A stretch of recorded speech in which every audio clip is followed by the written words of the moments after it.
నమస్తే ఫ్రెండ్స్, రవికిషోర్ మాన్కర్ మీతో మీరందరూ హెల్తీగా ఉండాలని కోరుకుంటున్నాను. ఈరోజు మనము ఈఎంఆర్ఎస్ 2023 ఇక్కడ జనరల్ హిందీ ఏదైతే 10 మార్క్స్ ఉందో దీంట్లో మనకు నెగిటివ్ మార్కింగ్స్ ఉన్నాయి. చాలా జాగ్రత్తగా అయితే చేయాలి. సో అందరి రిక్వెస్ట్ మేరకు అయితే నేను జనరల్ హిందీని తెలుగులో ఎక్స్ప్లెయిన్ చేస్తూ అయితే క్వశ్చన్స్ సాల్వ్ చేస్తున్నాం. కొన్ని ప్రాక్టీస్ అయితే తీసుకొని రావడం జరిగింది ఇప్పటివరకు. దానికి చాలా మంచి రెస్పాన్స్ అయితే ఇచ్చారు. అలాగే మీ సజెషన్స్, కామెంట్స్ కూడా అన్ని నేను చూశాను. దానికి తగ్గట్టుగా జనరలైజ్ చేసి మరిన్ని చేంజెస్ చేసి కూడా ఈ క్వశ్చన్స్ని సిలబస్ తగ్గట్టుగా తీసుకొని రావడం జరిగింది. ఇంకా ఎవరైతే ఇంతవరకు ఛానల్ సబ్స్క్రైబ్ చేసుకోలేదు, ఛానల్ సబ్స్క్రైబ్ చేసుకొని పక్కన కంటే సింబల్కి ఆల్ అని సెలెక్ట్ చేసుకున్నట్లయితే నేను చేసే ప్రతి ఒక్క క్లాస్ కూడా మీకు మొదటగా నోటిఫికేషన్ రూపంలో అయితే వస్తుందండి. సో అలాగే మీరు ఒక లైక్ చేయండి. మీరు ఒక లైక్ మాకు సపోర్టు. అలాగే వీడియో చాలా మందికి కూడా షేర్ చేయండి. ఇంకొక ఇన్ఫర్మేషన్ ఏంటంటే మీకు అందరి రిక్వెస్ట్ మేరకు తెలుగు కూడా చేయడం జరుగుతుంది. రీజనల్ లాంగ్వేజ్ తెలుగు ఏదైతే ఉందో 10 మార్క్స్ అది కూడా సిలబస్కి అనుగుణంగానే రూపొందించడం జరిగింది. అలాగే ఒక క్లాస్ కూడా రిలీజ్ చేయడం జరిగింది. ఆ క్లాస్ కూడా ఇంకా ఎవరైతే చూడలేదో ఆ క్లాస్ యొక్క వీడియో లింక్ డిస్క్రిప్షన్ బాక్స్లో ఇవ్వడం జరిగింది. అక్కడ చూడైతే మీరు డైరెక్ట్ చూసేయచ్చు. అలాగే జనరల్ హిందీ అని చెప్పేసి ప్లేలిస్ట్ ఉంది, ఈఎంఆర్ఎస్ జనరల్ హిందీ అని. సో దాన్ని కూడా మీరు క్లిక్ చేసినట్లయితే మీకు అన్ని ప్లేలిస్ట్లు అక్కడ దొరుకుతాయి. సో మీరు అక్కడ మీ యొక్క ప్రాక్టీస్ అనేది జరుగుతుంది. సో అలాగే మీ యొక్క ఏదైతే సబ్జెక్ట్ ఉందో మీ ప్రిపరేషన్ బాగా జరుగుతుంది అనుకుంటున్నాను. మీరు ఎవరు కూడా టెన్షన్ పడకండి. ఓన్లీ నెగిటివ్ మార్క్ అని గుర్తుపెట్టుకోండి. మనకు కంటెంట్ రావాలండి. అది క్వాలిఫైయింగ్ పార్టా అదా ఇదని కాదు. సో మనకి ఎంత కంటెంట్ వస్తుంది, ఎలాంటి క్వశ్చన్ వస్తే మనం ఎలా ఆన్సర్ చేస్తున్నాం అనేది మనకు తెలియాలి. సో ఇది అండి. ఇంకా మనం లేట్ చేయకుండా అయితే మనం వీడియోలో వెళ్ళిపోదాం. ఫస్ట్ క్వశ్చన్ చూసుకున్నట్లయితే మనకు ఇక్కడ నిమ్నలిఖిత్ మే సే శుద్ధ శబ్ద హై. నిమ్నలిఖిత్ సే శుద్ధ శబ్ద. ఇంతకుముందు క్లాస్లో కూడా ఈ వర్డ్ గురించి మనం వచ్చింది. కాకపోతే ఇక్కడ మీకు కొన్ని కన్ఫ్యూజ్ చేయడానికి సేమ్ లాగానే ఇస్తాడు. సో మన ఆన్సర్ వచ్చేసి ఏందయ్యా అంటే దీంట్లో కరెక్ట్ వర్డ్ వచ్చేసి ఇదండి. ఇలా ఉంటే మనకు అది కరెక్ట్ వర్డ్, మిగతా అనేది రాంగ్ అనమాట. నెక్స్ట్ క్వశ్చన్ చూసుకున్నట్లయితే సెకండ్ క్వశ్చన్, ఆగ్ మే ఘీ డాల్నా ముహావరే కా అర్థ్ హోగా. చూడండి మనకు తెలుగులో జాతీయాలు, సామెతలు, చలోక్తులు అని ఎలా ఉంటాయో హిందీలో కూడా ముహావరా అని ఉంటుంది. సో ముహావరా అనేటువంటిది ఏంటంటే ఒక పదం ఇస్తాడు, దానికి అర్థం వేరే ఉంటుంది, దానికి వాక్య ప్రయోగం చేస్తాం మనం. సో చలోక్తులు వాడుతూ ఉంటాం కదా మనం, ఏంటో చెప్తుంటాం. సో సామెతల్లాగా ఇక్కడ మీరు చూసుకున్నట్లయితే ఫస్ట్ ఏ క్రోధ్ భడ్కానా, బి ఖూన్ కా ప్యాసా, సి హవన్ మే ఘీ డాల్నా, డి కోయి నహి. ఇక్కడ మీరు చూసుకున్నట్లయితే ఏ క్రోధ్ భడ్కానా ఆన్సర్ అండి. క్రోధ్ భడ్కానా ఆన్సర్. ఎందుకు అంటే ఇక్కడ మీకు చెప్తా. ఆగ్ మే ఘీ డాల్నా. ఇప్పుడు మీరు ఎక్కడైనా అగ్గిలో నెయ్యి వేసినట్లయితే ఇంకా బగ్గుమని మండుతుంది కదా, అందుకే ఇక్కడ కింద చూడండి హవన్ మే ఘీ డాల్నా అని. హవన్ అంటే కూడా యజ్ఞం. మనం ఈ ఎక్కడేస్తాం నేతి అనేది మనం యజ్ఞాల్లో అక్కడ వేస్తుంటారు కాబట్టి అప్పుడు యజ్ఞాల్లో అగ్ని వేసినప్పుడు ఘీ వేసినప్పుడు అంటే నెయ్యి వేసినప్పుడు ఎలా మండ ఇట్లా బగ్గుమని వస్తుందో అలాగ అనడం. అంటే ఇక్కడ క్రోధ్ భడ్కానా. ఇప్పుడు ఎవరైతే కోపం మీద ఊగిపోతుంటాడో వానికి ఇంకా మనం ఏదైనా చెప్పినట్లయితే వాడు ఇంకా విరెత్తిపోతాడు కదా. సో అలాగా మనకు క్రోధ్ భడ్కానా, వాని కోపాన్ని మళ్ళీ ఇంకా రెట్టింపు చేయడం అనమాట. నెక్స్ట్ క్వశ్చన్ చూసుకున్నట్లయితే మనకు థర్డ్ క్వశ్చన్, బంధన్ శబ్ద కా ఉచిత్ విలోమ్ శబ్ద కౌన్సా హై. బంధన్ అనేటువంటిది ఉంది కదా, ఆ బంధన్ అనేటువంటి దానికి ఒక యాంటోనిమ్ అడుగుతున్నాడు. విలోమ్ శబ్ద అంటే యాంటోనిమ్. దీనికి ఇంకోటి కూడా అంటారంటే మీరు ఎగ్జామ్లలో ఇలా కూడా అడుగుతాడు. సో మీకోసం విపరీతార్థ అని కూడా అడతాడు. విపరీతార్థ తెలుగులో చూడండి, మనకు హిందీ సమయం రాకపోతే మనకు తెలుగులో కూడా సేమ్ అంతేనండి. విపరీతార్థము అంటే వ్యతిరేక పదము. వ్యతిరేక పదం అంటే కూడా ఇలా ఉల్టా శబ్దు. ఇలా పదాలన్నీ కనిపించినా కూడా మనం ఏం చేస్తామంటే ఉల్టా శబ్ద్ అని కల్పించిన అనుకోండి. సో ఇవన్నీ ఏంటంటే మనకు వ్యతిరేక పదాలు అడుగుతున్నాడు అనమాట. సో బందీయ, స్వతంత్ర, ఖైద, ముక్తియ. ముక్తి, బందీ అంటే బంధన్ అంటే ఒక బంధము లాంటిది. సో ఇక్కడ బందీ అంటే బంధించడము, స్వతంత్ర అంటే ఫ్రీడము, నెక్స్ట్ ఖైద్ అంటే అది కూడా చింతలేని వదిలేండి అన్నట్టుగా. నెక్స్ట్ డి చూసుకున్నట్లయితే మనకు ఆప్షన్ వచ్చేసి ముక్తి. దీనికి ఆప్షన్ వచ్చేసి ముక్తి. फोर्थ क्वेश्चन, बल शब्द के साथ सही उपसर्ग कौन सा नहीं होगा. మనకి బలము అని ఉంది కదా. సో ఆ బలానికి ఏదైతే ఉపసర్గము అంటే ఏదైతే ఒక వర్డ్ మనం ప్రిఫిక్స్ జోడిస్తే అది ఉంటుంది. కానీ ఇక్కడ ఆ ప్రిఫిక్స్ ఏది జోడించినా కూడా కరెక్ట్ కాదు అని అంటున్నాడు. కరెక్ట్ కాదు అన్నప్పుడు మనం ఇక్కడ చూసినట్లయితే సా బల్ అని కూడా వస్తుంది. సబల్ అని రాస్తాం. నిబల్ అనేటువంటిది నిబల్ అనేటువంటి అడుగుతున్నాడా, లేకుంటే ప్రబల, లేకుంటే దుర్బల్ అంటే కింద రాకి అలంతండి. సో ఇది దీంట్లో మనం చూసుకున్నట్లయితే మన ఆప్షన్ వచ్చేసి బి ఆప్షన్. ఎందుకంటే ఇది రాంగ్. ఎందుకు ఇది మన క్వశ్చన్కి ఆన్సర్ అని చూసుకున్నట్లయితే నిర్బల్ అంటే నిర్బలము అని వస్తుంది కానీ నిబలము అని రాదు కదా. సో ఇది రాంగ్ కాబట్టి మనకు ఆప్షన్ క్వశ్చన్కి అయితే ఇది ఆన్సర్ అండి. సో నెక్స్ట్ క్వశ్చన్ చూసుకున్నట్లయితే జిస్కే హృదయ మే మమతా నా హో ఉసే కైతే హే. చూడండి వన్ వర్డ్ సబ్స్టిట్యూషన్ అడగడం జరిగింది. చాలామంది రిక్వెస్ట్ చేస్తున్నారు వన్ వర్డ్ శబ్ద. దాన్ని హిందీలో ఏమంటారు అంటే అనేక శబ్దం కే లియే ఏక్ శబ్ద అని అంటారు, లేకుంటే వాక్యాంశ్ కే లియే ఏక్ శబ్ద అని కూడా అంటారు. మీరు ఇది గుర్తుపెట్టుకోండి. అయితే ఇక్కడ జిస్కే హృదయమే మమత నా హో అంటే ఎవడైతే వాడి హృదయంలో వాడి హార్ట్లో మమత ఉండదో వాడిని ఏమంటారు? మమత్వ అంటారా, లేకుంటే ఆస్తిక్ అంటారా, నాస్తిక్ అంటారా, నిర్మమ్ అంటారా? మమత్వం అంటే మమతం కలిగిన వాడు అంటే వాడు కొంచెం కైండ్గా ఉండగలవాడు, కైండ్ ఉన్నవాడు. నెక్స్ట్ మీరు చూసుకున్నట్లయితే ఇక్కడ ఆస్తిక్ అంటే ఆస్తికుడు. తెలుగులో మనం చూసుకున్నట్లయితే ఆస్తికుడు. నెక్స్ట్ మూడోది చూసుకున్నదంటే నాస్తిక్ అంటే నాస్తికుడు, ఎవడైతే దైవం మీద అంత నమ్మకం విశ్వాసం ఉంచాడో వారిని మనం నాస్తికులు లేదా నాస్తికుడు అని అంటాం. అలాగే ఇక్కడ నిర్మం అంటే ఇది అండి, మనకు నిర్మం నీ అనేటువంటిది ఎక్కువ మనకు నెగిటివ్ సెన్స్లో ఉంటుందండి, మనకి ఎక్కువ నెగిటివ్ సెన్స్లో ఉంటుంది. సో నీ అనేది ఎక్కడైనా కనిపించినప్పుడు మీకు కొంచెం ఆలోచించి చేయడమే. జిస్కే హృదయమే మమతా నా హో, ఇక్కడ చూడండి పైన నా వచ్చిందా, ఇది ఈ నా, ఇక్కడ చూడండి ఇక్కడ నీ కదా, ఈ నీ. నిర్మం ఎవరైతే లేదో వాడిని ఏమంటాం, నిర్మనం అంటే వాడు నిర్హృదయుడు, నీ హృదయుడు అని చెప్పేసి అంటాం, కాబట్టి మనకు ఇది ఆన్సర్. నెక్స్ట్ చూడండి, పాపడ్ బేల్నా ముహావరా కా అర్త్. ముహావరా కా అర్త్ అంటే ఈ ముహావరాలు అడుగుతారు కాబట్టి ఇలాంటి పాపడ్ బేల్నా అంటే ఏంటిది అని అడుగుతున్నాడు.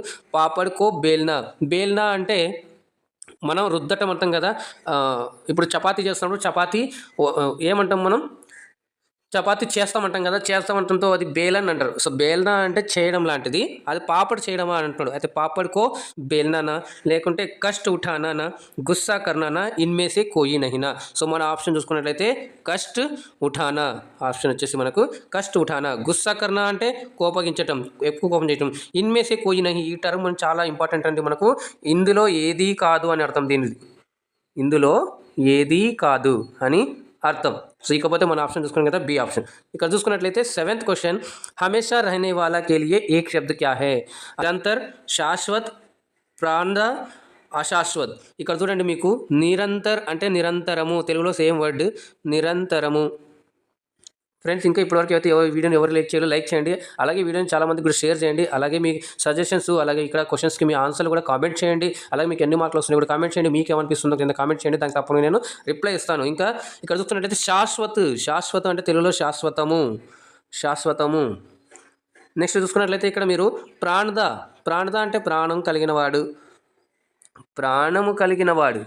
సరేనా అండి. సో మీరు నా రైటింగ్ మీద ఫోకస్ పెట్టకండి, జస్ట్ మీరు ఆన్సర్ మీద చూడండి. అశాశ్వత్, అశాశ్వతము, అశాశ్వతము. చూసుకున్నట్లయితే మనకు ఇంకోటి ఇక్కడే మీకు ఒకటి ఆన్సర్ కూడా దొరికిపోతుంది. చూడండి మనం విలోము, ఉల్టా, విపరీత అర్థం కదా. ఇప్పుడు శాశ్వతకి మరి ఉల్టా పదం చూసుకున్నట్లయితే కనుక మనకు ఆన్సర్ వచ్చేసి ఇది అవుతుంది. కాకపోతే మనం అడిగింది ఏంది, హమేషా రహనే వాలా కే లియే, దీనికోసము రహనే వాలా కే లియే మన ఆన్సర్ చూసుకున్నట్లయితే శాశ్వత్, మన ఆన్సర్ చూసుకున్నట్లయితే శాశ్వత్. 8th క్వశ్చన్ చూడండి, కౌన్సా శబ్ద్ దైత్య కా పర్యాయవాచి శబ్ద్ నహీ హై. దైత్య కా పర్యాయవాచి శబ్ద్ నహీ హై. దైత్య అంటే దానవులు, రాక్షసులు. ఇక్కడ చూడండి భూసుర్, నిశాచర్, దానవ్, రాక్షస్. సో మన ఆప్షన్ వచ్చేసి ఏ. భూసుర్ అంటే ఏంటంటే ఎవరయ్యా అంటే బ్రాహ్మణులు, ఎవరయ్యా బ్రాహ్మణులు, బ్రాహ్మణులు. నెక్స్ట్ మరి ఇక్కడ చూస్తున్న నిశాచర్ అంటే కూడా మనకు రాక్షసుడు వస్తుంది. ఇవన్నిటి కూడా మనకు ఈ 3 ఆప్షన్ చూసుకున్నట్లయితే రాక్షసులకు సంబంధించి వస్తాయి అన్నమాట. సో ఇది మనకు దీంట్లో ఈజీగా ఇలాగ మనం ఒకసారి అర్థం కాలేదనుకోండి, ఆప్షన్స్ కూడా ఎలిమినేట్ చేసి కూడా మన ఆన్సర్ అయితే ఫైండ్ అవుట్ చేయొచ్చు. ఇది ఒక ట్రిక్ అండి మీకు. మీరు ఎగ్జామ్లో కొంత హిందీ చదివేసి వచ్చి కొంత అర్థం అవుతున్నా కూడా మీరు కొన్ని తీసేస్తే చివరికి మిగిలితే మన ఆన్సర్ కూడా అవుతుంది, అది కూడా మీరు ట్రై చేయొచ్చండి. నెక్స్ట్ ఇక్కడ చూసుకున్నట్లయితే 9th క్వశ్చన్, యథాసంభవ్ శబ్ద్ కిస్ సమాస్ కా ఉదాహరణ హై. మనం ఇంతకుముందు క్లాస్లో కూడా వేరే ఎగ్జాంపుల్స్ చెప్పాం, అలాగే కొన్ని సమాస్ గురించి కూడా డిస్కస్ చేసాం. సో ఇంకా ఎవరైతే ఆ ప్లేలిస్ట్ చూడలేదో జనరల్ హిందీ అని చెప్పేసి మనం తెలుగు చేయడం జరిగింది. సో ఆ ప్లేలిస్ట్ నుంచి మీరు చూసినట్లయితే మీకు ఇవి కూడా అవ్వబడతాయి. కాకపోతే ఇంకా ఏంటంటే నేను ఒకటే గ్యారంటీ ఇస్తానండి, మీకు రిపీటెడ్ క్వశ్చన్స్ ఉండవు. ఇప్పుడు దాకా మీరు చూసుకుంటే ఒక్క క్వశ్చన్ కూడా రిపీట్ అవ్వదు, ఎందుకంటే మీకు ఎలాంటి క్వశ్చన్ వస్తే మీరు ఎలా ఫేస్ చేస్తారు, ఎలా రాయాలి అని చెప్పేసి నా ఉద్దేశము, మీకు కొంతమేర హెల్ప్ చేయాలనేది నా ఉద్దేశము. అందుకనే మీ రిక్వెస్ట్ మేరకు నేను రోజు కొంచెం లేట్ అయినా కూడా మీకోసం ఇంపార్టెంట్గా ఫ్యాక్చువల్గా అయితే తీసుకొని రావడం జరుగుతుందండి. ఇక చూసుకున్నట్లయితే యథాసంభవ్ ద్విగు సమాసమా, లేకుంటే ద్వంద్వ సమాస, లేకుంటే అవ్యయీభావ సమాస, బహువ్రీహి సమాస. సో మనం చూసుకున్నట్లయితే ఆన్సర్ వచ్చేసి అవ్యయీభావ సమాస్. అవ్యయ అంటే మనం ఏం చెప్పుకున్నాం, అవ్యయ అంటే పూర్వపదం ఏదైతే ఉందో, పూర్వపదము ఏదైతే ఉందో అది మనకు చేంజ్ కాదు, ఎల్లప్పుడూ అదే ఉంటుంది. సపోజ్ మీరు చూసుకున్నారంటే ప్రతి దినము, ప్రతిరోజు, లేదా ఇంకొకటి చూసుకున్నట్లయితే యథ అని తీసుకున్నా కూడా మీరు యథా అని తీసుకున్నా కూడా మీరు యథాశక్తి, యథాసంభవము, యథాశీఘ్రము అని వింటుంటారు కదా. సో అలాంటప్పుడు మనకు ఈ ఫస్ట్ పదాలు ఇలాంటివి ఏదైతే కనిపిస్తాయో మీరు ఆటోమేటిక్గా యథా, ప్రతి ఇలాంటివి కనిపించినప్పుడు మీరు అవ్యయీభావ సమాస్ అని పెట్టొచ్చు. సో ఇక బహువ్రీహి అని చూసుకున్నట్లయితే మనకు దీంట్లో 3వ పదానికి సంకేతం ఉంటుంది, లైక్ లంబోదరుడు, అలాగే జిస్కా ఉదర్ లంబా హే లంబోదర్ అర్థాత్ గణేష్ అని చెప్పేసి 3వ పదానికి సంకేతం ఉంటుంది. అందుకే మనం చేసేటప్పుడు జాగ్రత్తగా చేయాలి. ముద్దపనాకి సంకేతం ఉంటుంది. ద్వంద్వ సమాస్, వ్యతిరేక పదాలు మీకు ఇప్పటికే చాలామంది చూసిన వాళ్ళకైతే అర్థమైపోయింది ఇప్పుడు ఏందనేది. మీకు కూడా చేస్తుండొచ్చు, మీ ఎబిలిటీ కూడా పెరిగిండొచ్చు నేను విశ్వసిస్తున్నాను. ద్విగు సమాస్ అంటే కామెంట్ చేయండి మీరు ఏమవుతుందో. ద్విగు సమాసం అంటే మీరు తెలుగులో కూడా సేమ్ అదేనండి, ద్విగు సమాసం ఉంది కదా. సో పూర్వపదం ఏదైతే ఉంటుందంటే సంఖ్యావాచకం అయి ఉంటుంది. పూర్వపదం మనకు సంఖ్యావాచకం అయి ఉంటుంది. చూసుకున్నట్లయితే త్రిభుజము, 3 భుజము కలది అని చెప్పేసి. నెక్స్ట్ క్వశ్చన్ చూడండి, మోహ్ ఫులానా కా అర్త్ హే. ఇది కూడా మనకు ముహావరేనండి, ఇలా కూడా అడుగుతాడు. సో మీరు ఇది చూసుకున్నప్పుడు మోహ్ ఫులానా అంటే ఇది ముహావరా అండి, ముహావరా. ఇక మనం చూసుకున్నట్లయితే మరి దీనికి ఆప్షన్స్ మూవ్ ఖోల్నా, బోల్నా, హస్నా, గుస్సా కర్నా. సో ఇక మీరు చూసుకున్నట్లయితే మన ఆప్షన్ గుస్సా కర్నా. ఆప్షన్ వచ్చేసి మనది గుస్సా కర్నా. హస్నా అంటే నవ్వడం, నవ్వడం. బోల్నా అంటే చెప్పడం. మూవ్ ఖోల్నా అంటే నోరు తెరవడం, నోరు తెరవడం. ఇలాగా మనం అర్థం చేసుకున్నట్లయితే మనకు చాలా ఈజీ అండి. మనకు చాలా కష్టం కూడా ఏమడగడు, ఈజీగా నడుతూ మనకు అర్థం కావాలంతే. ప్రతి ప్లస్ ఊషా సంధి రూప్ హే. ఇలాగ సంధి విడదీసి ఇస్తాడు. వీటికి మీరు పదం జోడించినట్లయితే ఏ పదం వస్తుంది అని అడుగుతున్నాడు. సో ప్రతి ప్లస్ ఉషా ప్రత్యూష అవుతుంది. సో మనకు ఆప్షన్ వచ్చేసి డి అనమాట. Option D. ప్రత్యూష కాదు, ప్రతి ఆశ కాదు, ప్రత్యూష కాదు. సో మన ఆన్సర్ వచ్చేసి ప్రత్యూష. ప్రతి ప్లస్ ఉష. దీన్ని మనం చూసుకున్నట్లయితే సంధి చూసుకున్నట్లయితే మనం ఈ అన్న సంధి కింద మనం దీన్ని పెట్టుకుంటామండి. హిందీలో మనం ఎన్ సంధి అంటాం. దీనికి గుర్తు ఏంటంటే మీరు ఎక్కడైతే మీకు పదాల్లో మధ్యలో యకారం వస్తుందో, యకారము వస్తుందో మీకు దాన్ని ఆటోమేటిక్గా మనం హిందీలో ఏమంటారంటే ఎన్ సంధి అని వస్తుంది. యా గుర్తుపెట్టుకోండి. ఇది తెలుగులో చూసుకున్నట్లయితే మీకు ఎడాగమ సంధి కూడా అని వస్తుంది. ఎడాగమ సంధి కూడా అని ఉంటుంటారు కదా తెలుగులో. సో అది అండి, మనకు తెలుగు కూడా నేను చేశాను ఒక వీడియో. సో దానికి కూడా మంచి రెస్పాన్స్ వచ్చింది. ఇంకెవరైతే చూడలేదు కింద లింక్ అయితే ఇవ్వడం జరిగింది. అక్కడ నుంచి అయితే మీరు ఆ లింక్ చూసేసి తెలుగు రీజనల్ లాంగ్వేజ్ కింద అది కూడా మీరు చూసొచ్చు. అక్కడ కూడా ఎలాంటి క్వశ్చన్స్ అడగడం జరుగుతుందో మీకు కూడా ఒక ఐడియా అనేటువంటిది వస్తుంది. 12వ క్వశ్చన్ చూడండి, దిగంత్ కౌన్సా సంధి హే. స్వర సంధియా, వ్యంజన్ సంధియా, విసర్గ సంధియా, వృద్ధి సంధియా. సో ఇక మనం ఆప్షన్ చూసుకున్నట్లయితే వ్యంజన్ సంధి. ఎందుకయ్యా వ్యంజన్ సంధి అంటే ఇక్కడ చూడండి, దిక్ ప్లస్ అంత్, దిక్ ప్లస్ అంత్. మీకు అర్థం అవడం కోసం నేను తెలుగులో రాస్తున్నాను. దిక్ ప్లస్ అంత్. సో దిక్ ప్లస్ అంత్ అయినప్పుడు ఇలాంటి ఏదైతే ఉంటాయో ఒక నియమం ఉంది వ్యంజన సంధిలో, అంటే హల్లుల సంధి ఉంటాయి కదా. సో దాంట్లో మనం చూసుకున్నట్లయితే ఇక్కడ కా అనేటువంటిది గాగా మారిపోతుంది. కా వర్గంలో ఏదైతే 3వ స్థానంలో ఉంటుంది గా, సో దాంట్లో మారిపోతుంది. సో మారిపోయినప్పుడు ఆటోమేటిక్గా అది మనకు వ్యంజన సంధి కింద వస్తుంది. ఇకపోతే స్వర సంధి చూసుకున్నట్లయితే మీరు దీంట్లో స్వరాల కలయిక ఉంటుంది, స్వరాల కలయిక ఉంటుంది. లైక్ మీరు అకార సంధి, ఉకార సంధి, ఇకార సంధి, అక్కడ సవర్ణ దీర్ఘ సంధి ఇలాంటివన్నీ వస్తాయి. మరి విసర్గ సంధి చూసుకున్నట్లయితే దీంట్లో మధ్యలో విసర్గం ఉంటుంది. ఒకటి చూసుకున్నట్లయితే నిహ ప్లస్ కపట్, నిహ ప్లస్ కపట్ ఇలాంటివి చూసుకున్నట్లయితే మీరు నిష్కలంక్, నిహ ప్లస్ కలంకము, నిష్కలంకము ఇలాంటివన్నీ కూడా మనకు ఈ విసర్గ సంధిలో వస్తాయి. రుద్దు సంధిలో ఏదైతే వస్తాయంటే మనకు ఐ వస్తుంది దీంట్లో, నెక్స్ట్ ఔ వస్తుంది. హిందీలో అయినా తెలుగులో అయినా మనకు రుద్దు సంధి సేమ్. ఐ ఔ ఎక్కడైనా కనిపిస్తే మీరు బ్లైండ్గా గన్ షాట్గా మీరైతే వృద్ధి సంధి పెట్టవచ్చు. లైక్ మీరు చూసుకున్నట్లయితే ఐ ఏకైకము, ఏక ప్లస్ ఏకైకము. అలాగా ఏ పరమైనప్పుడు అని ఏ ఐ పరమైనప్పుడు మనకు వృద్ధి అవుతుంది, ఇంకా డబుల్ అవుతుంది కాబట్టి మనకు వృద్ధి గుర్తుపెట్టుకోండి. పరమ ప్లస్ ఔషధము, పరమౌషధము. ఇలా తెలుగులో కూడా మీరు చూసుకున్నట్లయితే సేమ్ మనకు ఆల్మోస్ట్ హిందీ తెలుగు మనకు బాగా వచ్చినట్లయితే హిందీ మనకు కొంచెం అర్థమైనా మనం ఈజీగా అయితే చేసేయచ్చండి. మీరు ఏం టెన్షన్ పడకండి, బీ పాజిటివ్ అనమాట. ఇక నెక్స్ట్ క్వశ్చన్ చూసుకున్నట్లయితే 13th క్వశ్చన్, నిమ్నలిఖిత్ మే కిస్ శబ్ద మే ఉపసర్గ ప్రయోగ్ నహీ హువా హై. కింద వాటిలో ఉపసర్గం అంటే ప్రిఫిక్స్ యూజ్ చేయబడలేదు అని అంటున్నారు. భర్తారా, భర్పూరా, భర్పేట, భర్సక. సో భర్సక్ అంటే మనం చూసుకున్నట్లయితే ఒక దాని మీనింగ్ తెలుసుకుందాము. భర్సక్ అంటే శక్తితో నిండిన వాడే, శక్తితో నిండిన వాడే, శక్తిశాలి అంటాం. నిండిన వాడై లేదా శక్తిశాలై. నెక్స్ట్ చూసుకున్నట్లయితే భర్పేట్ అంటే కడుపు నిండుగా, కడుపు నిండుగా. ఇలాగ మీరు ఒక్కో దానికి మీరు మీనింగ్ తెలిసినట్లయితే మనం ఈజీగా చేసేయగలము. అలాగే భర్పూర్ అంటే సంపూర్ణంగా ఏదైతే ఉందో దీంట్లో మనకు ఏదైనా కానీ మనకు కంప్లీట్ అనేది ఒక మెసేజ్ అనేది వస్తుంది. భర్ అంటే కంప్లీట్, సంపూర్ణంగా. మరి ఇక్కడ చూస్తున్న భర్తార్ అనేటువంటిది ఏంటి అంటే మనకు ఇది ఒక సంస్కృత పదం అండి. సో దీనికి అర్థం వచ్చేసి మనకు భర్త వస్తుంది. సో భర్తకి దీంట్లో బా అనేటువంటిది యాక్చువల్గా బా అనేటువంటిది ఉపసర్గ అండి మనకు, కానీ పై దాంట్లో అది బా ఉపసర్గ కాకుండా ఒక పదం మాదిరిగా వచ్చింది కాబట్టి మన ఆప్షన్ ఏ. నెక్స్ట్ మీకు ఎలా అనిపించిందని కింద కామెంట్ చేయండి, అలాగే షేర్ చేయండి. ఇంతవరకు మీరు షేర్ చేయకుండా షేర్ చేయండి, అలాగే వీడియోని ఒక లైక్ చేయండి. మీ యొక్క లైక్ మాకు సపోర్టు. అలాగే 14th క్వశ్చన్ చూసుకున్నట్లయితే జిసే గుప్తు రఖా జాయే కెరియే ఏక్ శబ్దు వన్ వర్డ్ సబ్స్టిట్యూషన్ అని చాలా మంది రిక్వెస్ట్ చేస్తారు. సో వాళ్ళని దృష్టిలో పెట్టుకొని తీసుకొని రావడం జరిగింది. సో ఇప్పుడు మనకు వర్డ్ లైన్ వచ్చేసి రఖా జాయే జిసే ఇదంతా ఉందో దీనికంతా ఒక వర్డ్ తీయాలి. గేయ, హరిత, గోపనీయ రెండు సేమ్ ఉన్నాయండి. మనకు రెండు ఆప్షన్ అయితే ఇక్కడ కరెక్టే. సో ఇక్కడ యాక్చువల్గా వేరే ఆప్షన్ వస్తే మనకి లేదు, కానీ ఆప్షన్ మనకు కరెక్ట్ వచ్చేసి గోపనీయో. తెలుగులో ఉంది కదా, దానికి ఏదైనా మనం సీక్రెట్గా ఉంచుతాను ఏమంటారు, అరే ఏంద్ర ఇంత గోపనీయంగా ఉంచుతుంది ఏదైనా అని అంటాం కదా, రహస్యంగా ఉంచడం. సో ఒక రకంగా చెప్పినట్లయితే మనకు ఆన్సర్ వచ్చేసి గోపనీయో. ఇక పారిత్ అంటే యాక్సెప్ట్ చేయడం అనమాట. బిల్ పాస్ చేయడం అలాగా పారిత్ కియా గయా హై, బిల్ పారిత్ కియా గయా హై అంటే యాక్సెప్ట్ చేయడం, బిల్ ఆమోదం పొందడం అలాగ అంటున్నాడు. గేయ అంటే గేయము, తెలుగులో వస్తుంది కదా మనకి గేయ అంటే గేయము అని అర్థము. సో మీరు ఇదైతే ఇలా చేయొచ్చు ఈజీగా అండి. సో నెక్స్ట్ 15th క్వశ్చన్ చూసుకున్నట్లయితే లోక్ మే ప్రచలిत अर्थ जिसका अर्थ बना रहता है और स्वतंत्र रूप से भी प्रयोग किया जाता है. ఇది చూడండి, మనం తెలుగులు అంటాం కదా, మనకి ఏదైతే మన చుట్టుపక్కల ఏదైతే కొన్ని సెంటెన్సెస్ ప్రచలితంలో అవి వచ్చి ఉంటాయి కదా, మనం తెలుగులో చూసుకున్నట్లయితే అవి వస్తూనే ఉంటాయి. అరే ఇంతకుముందు ఏమన్నారంటారా, సో పెద్దలు ఏమన్నారో తెలుసా అని చెప్పేసి మనకు అంటుంటారు కదా క్వశ్చన్స్. సో అలాగే చెప్తుంటారు, నీలాంటి వాడే ఇట్లా చేసినాడంట అని చెప్పేసి కొన్ని ఉపయోగ చేస్తుంటారు కాబట్టి అలాంటివి. సో దీన్ని ఏమంటారంటే సింపుల్గా మనకు లోకోక్తి అండి. లోకోక్తి అంటే మనకు లోకం నుంచి ప్రచురితమైనటువంటిది. ఆప్షన్లోనే మీకు కనిపించిపోతుంది. ఇలా కూడా మీరైతే చేసేయచ్చు. పైన క్వశ్చన్లో లో కనిపిస్తుంది, కింద లోకోక్తి కూడా కనిపించింది కాబట్టి మీరు ఇలా కూడా మీరు ఆన్సర్ చేసేయచ్చు ఒక్కొక్కసారిగా.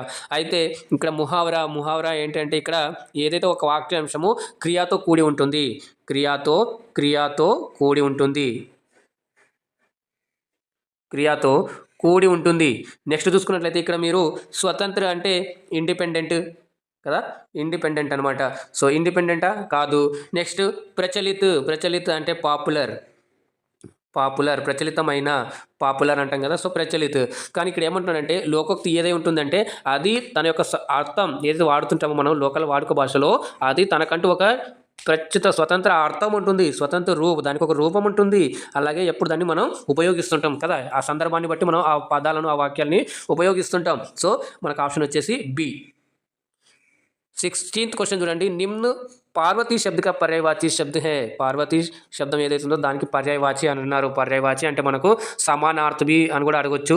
మీరు దీన్ని గుర్తుపెట్టుకోండి. ఎగ్జామ్లో ఇలా కూడా అడిగినాడు అనుకోండి, సమానార్థ అని అడిగినాడు అనుకోండి, సో మీరు చేయడానికి అయితే సిద్ధంగా ఉండాలి. ఇలాగ మీరు చూసుకున్నట్లయితే శారద, ఫస్ట్ అర్థాలు తెలుసుకుందాం. శారద అంటే మనకు వాగ్దేవి, వీణావాదిని కదా, మనకు తెలిసిందే శారద. అలాగే సరస్వతి, ఈ రెండింటికి కలిపి మనకు వాగ్దేవి, వాగేశ్వరి అని కూడా వస్తుంది. అంటే సరస్వతికి సంబంధించిన పదాలు అన్నమాట ఇవన్నీ. నెక్స్ట్ స్త్రీ అని ఉంది కదా, స్త్రీ అంటే ఏంటంటే సిరి అని వస్తుంది, ఒకటి సంపద అని వస్తుంది, మూడవది లక్ష్మి అని వస్తుంది. ఇలాగ మనకు స్త్రీకి చాలా ఉన్నాయి. మరి భవానీ అనేటువంటిది ఏంటంటే మనకు పార్వతి శబ్దకి పర్యాయవాచి శబ్దం అనమాట. మిగతా రెండు ఒకటైతే మనకు సరస్వతికి సంబంధించి, ఒకటి లక్ష్మీదేవికి సంబంధించింది. సో భవానీకి ఇంకా చూసుకున్నట్లయితే పార్వతే కాకుండా అంబా, జగదంబ ఇలాగ మనకు చాలా వస్తాయండి. సో ఇప్పటికైతే మీరు గుర్తు చేసుకొని జస్ట్ మనకి ఇంతే అడుగుతారండి, సింపుల్గానే అడుగుతారు. మాకు కొంచెం ఐడియా ఉంటే చాలు. జో ఐసా వాక్యాంశ క్రియాకే సాత్ హోతా హై ఉసే कहते हैं. ఏంది ఇందాక మనం లోకోక్తి గురించి మాట్లాడుకున్నాం. లోకోక్తి అంటే ఏమనుకున్నాం, ఏదైతే మన వాడుక భాషలో మన చుట్టుపక్కల నుంచి బాగా ఫేమస్ అయ్యి పాపులర్ అయ్యి అది ప్రతిరోజు తనకంటూ ఒక అర్థాన్ని సపరేట్గా ఉంచుకొని ప్రతిరోజు దాన్ని మనం వాడుతాము. దాన్ని ఏమంటామంటే మనం లోకోక్తి అనే చెప్పుకున్నాం ఇంతకుముందు క్వశ్చన్లో. సో ఇప్పుడు ఇక్కడ ముహావరా ఏమంటున్నాడు, నేనే మీకు ఆన్సర్ ఇచ్చేసాను. మనకు ఆన్సర్ వచ్చేసి ఇక్కడ సి ఆప్షన్ ముహావరా అనమాట. సో ఏదైనా ఇట్లా ఒక పదం ఇచ్చినాడు అనుకోండి, సపోజు పాపడ్ బేల్నా ఇంతకుముందు మనం చేసాం, ఖూన్ ప్యాసా హోనా ఇది కూడా ముహావరా కిందకే వస్తాయి. అలాగే ఆంకే లాల్ కర్ణ అని ఇలాంటి దాదాపు అడుగుతారు. కర్ణ అనేటువంటి ఎక్కడైనా వచ్చింది అనుకోండి మీకు, అది ఆల్మోస్ట్గా ముహావరా ఏంటుంది. అక్కడ కంటెక్స్ట్ బట్టి సందర్భాన్ని బట్టి మీరు అయితే డిసైడ్ అవ్వాల్సి ఉంటుంది, అది ముహావరా లేకుంటే సెంటెన్స్ చేస్తున్నాడా అని చెప్పేసి. సో ముహావరా అని వస్తుంది. క్రియ అంటే పనిని తెలిపేటువంటిదే క్రియ అంటాము తెలుగులో. సేమ్ ఎలా ఉంటుందో హిందీలో కూడా అలానండి. ఏవైతే పదాలు ఉంటాయో అవి పనిని తెలియజేస్తాయో వాటిని మనం ఏమంటామంటే క్రియ అని అంటాము, పనిని తెలిపేది. నెక్స్ట్ ఇక్కడ చూసుకున్నట్లయితే లోకోక్తి ఇంతకుముందే మనం మాట్లాడుకున్నాం, ఇది లోకోక్తి గురించి. నెక్స్ట్ క్రియ వాక్యాన్స్ అంటే ఒక సెంటెన్స్ నుంచి పార్ట్ యాక్చువల్గా అంటే సెంటెన్స్ పార్ట్. అంశ అంటే కూడా ఇదేనండి మనకు. అంశ అంటే తెలుగులో కూడా మనకు ఉంది కదా, అంశము అని ఉంది కదా, సో అది మనకు మీనింగ్ వస్తుంది. Next question 18th question Bhau కా విలోమ్ హే.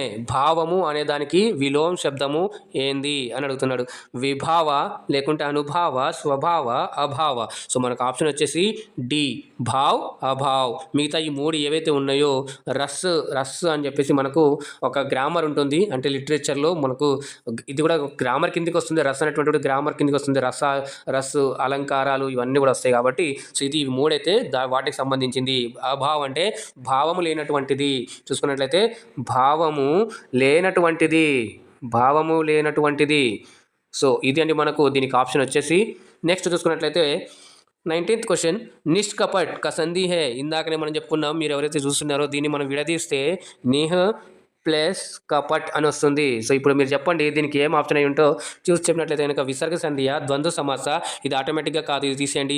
విసర్గ సంధియ, వ్యంజన సంధియ, స్వర సంధియ. ఇందాక మనం స్వంజన సంధి కూడా చెప్పుకున్నాం. వ్యంజన సంధి ఏంటంటే దాంట్లో మనకు అచ్చులు హల్లులు కనిపిస్తాయి, దాంట్లో హల్లుల కలయిక ఉంటుంది, హల్లులు వచ్చి చేరుతాయి. సో హల్లుల కలయిక. నెక్స్ట్ చూసుకున్నట్లయితే మీరు స్వర సంధి అంటే దీంట్లో ఏంది, రెండు అచ్చుల కలయిక ఉంటుంది, అచ్చుల కలయిక ఉంటుంది. సో ఇప్పుడు మీరు చెప్పండి మరి ఇది ఏమైంది. ఆటోమేటిక్గా మీరు చూసుకున్నట్లయితే ఆప్షన్ వచ్చేసి విసర్గ సంధి. ఇది చూడండి, ఇది ఉంది కదా, దీన్ని బట్టి మీరు ఆన్సర్ గెస్ చేసేయచ్చు. నిష్కలంగ్, నిహు ప్లస్ కలంగ్, నిష్కలంగ్. నిర్బుద్ధి, నిహు ప్లస్ బుద్ధి, నిర్బుద్ధి. దోహు ప్లస్ బుద్ధి, దుర్బుద్ధి. ఇలాంటివన్నీ కూడా దీంట్లో వస్తాయి. సో ఇక నెక్స్ట్ క్వశ్చన్ చూసుకున్నట్లయితే మనకు 20th క్వశ్చన్, లోకోక్తి కో చునియే. ఇంతగా మనం లోకోక్తి అంటే ఏదో తెలుసుకున్నాం కదా, ఇప్పుడు దానికి సంబంధించి ఒకటి అడుగుతున్నారు. లోకోక్తి కో చునియే, కింద కొన్ని సెంటెన్స్ ఇచ్చాడు, అవన్నీ దాంట్లోకి ఒక లోకోక్తిని కనుగొనమని చెప్పాడు. ఆల్మోస్ట్ మనకు లోకోక్తి అంటే కొంచెం పెద్దగానే ఉంటుంది కాబట్టి ఈజీగా అయితే ఐడెంటిఫై చేసేయచ్చు. ఆప్షన్ ఏ, నౌదో గ్యారో హోనా. నౌదో గ్యారో హోనా అంటే దగ్గర సంబంధం కలిగి ఉండడం అనమాట. సో దీంట్లో డిస్టెన్స్ సూచించడం కానీ, దగ్గర దూరాన్ని సూచించడం కానీ దీన్ని ఉపయోగిస్తారు. నెక్స్ట్ చూసుకున్నట్లయితే గలే పడిన అంటే పోట్లాడటం. సో దీంట్లో చూడండి మనకు క్రియా, ఇంతకుముందు ముహావరా అనేది కూడా డెఫినేషన్ చెప్పుకున్నాం కదా, దాంట్లో క్రియా హోతా హే, జిస్ వాక్యాంశమే క్రియా హోతా హే. పడిన అంటే పడడం, గొడవ పడటం అని చెప్పేసి వస్తుంది. అందేకి లకడీ హోనా. ఇది చూసుకున్నట్లయితే మనకు సహాయకారి అని అంటాం కదా, సో అలాగా మనకు వస్తుంది. సహాయకారి, అందేకి లకడీ హోనా అంటే మామూలుగా దీని వర్డ్ మనం చూస్తున్నట్లయితే సహాయం చేయడానికి ఉన్నవాడు అని చెప్పేసి వస్తుంది. మరి మనకు ఆప్షన్ వచ్చేసి ఆటోమేటిక్గా ఇది మనకు డి ఆప్షన్ అనేది మన యొక్క ఆన్సరు. అద్ జల్ గగరి చలకత్ జాయ్ అని అంటున్నాడు. సో దీంట్లో మనకి ఎటువంటి ఇది ఏమి ఒక క్రియా నిర్దేశించడం లేదు, ఇది అంత పాపులర్ అయినటువంటిది కాదు, దీన్ని అంత ఇదిగా వాడడం కాబట్టి మనకు ఆప్షన్ వచ్చేసి ఇది అండి 20th క్వశ్చన్. సో మరి మీకు ఎలా అనిపించిందో ఒక లైక్ చేయండి, అలాగే కింద కామెంట్ చేయండి. మీకు ఇంకా ఏమైనా డౌట్స్ ఉన్నాయి కింద కామెంట్ చేయండి, దాన్ని తప్పకుండా రిప్లై ఇస్తాను. అలాగే ఈ వీడియోని ఇంతవరకు షేర్ చేయండి. ఇంతవరకు ఫస్ట్ టైం అయితే ఎవరు విజిట్ చేశారో వాళ్ళైతే ఛానల్ సబ్స్క్రైబ్ చేసుకొని పక్కన ఉన్న గంట సింబల్కి ఆల్ సెలెక్ట్ చేసినట్లయితే నేను చేసే ప్రతి ఒక్క క్లాసు లేదా అప్డేట్స్ మీకు మొదటగా నోటిఫికేషన్ రూపంలో అయితే వస్తుందండి. సో మరి లేట్ చేయకుండా అయితే మీరు వెంటనే సబ్స్క్రైబ్ చేసుకోండి. అలాగే నేను చివరికి చెప్పేది ఏంటంటే మీరు సురక్షితంగా ఉండండి, జాగ్రత్తగా ఉండండి. ఇకపోతే మనం ట్యాగ్లైన్ ఉందండి మనకు, move forward with positive vibrations అని చెప్పేసి. సో ఇక్కడ ఏంటంటే మనం నిరాశ చెందకుండా ప్రయత్నించినట్లయితే ఏదో ఒక రోజు మనం తప్పకుండా విజయాన్ని సాధిస్తామనేటువంటి దానికే ఉద్దేశం అనమాట. అలాగే మీరు నన్ను టెలిగ్రామ్, ఫేస్బుక్లో ఫాలో అవ్వచ్చు. దానికి సంబంధించిన లింక్స్ కింద డిస్క్రిప్షన్ బాక్స్లో అయితే ఇవ్వడం జరిగింది. అలాగే ప్లేలిస్ట్ కూడా ఇవ్వడం జరిగింది. మీ యొక్క కామెంట్, మీ యొక్క సజెషన్స్ అయితే ఎల్లప్పుడూ డోర్లు తెరిచే ఉంటాయి.